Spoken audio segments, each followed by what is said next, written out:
And a bizarre case in Northeast Portland where a man is accused of putting the remains of his deceased mother in a refrigerator. Catherine Cook's here with the reason police say he did it. Catherine? And David, police say the man told them he wanted to keep getting his mom's Social Security payments.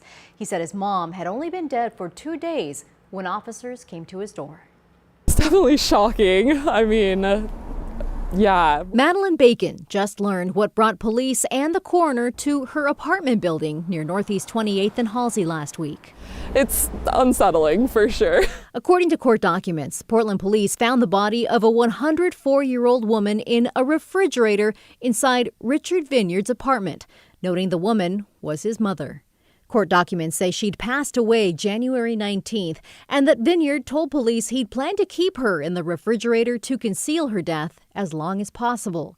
He told police he wanted to collect both his and her Social Security payments to avoid being homeless.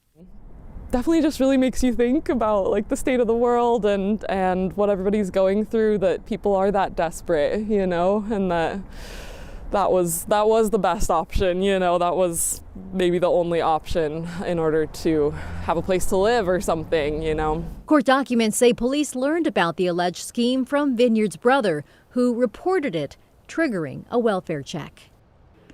Vineyard was booked and released from the Multnomah County Jail. He's charged with abuse of a corpse in the 2nd degree and criminal mistreatment and theft by deception in the 1st degree. David?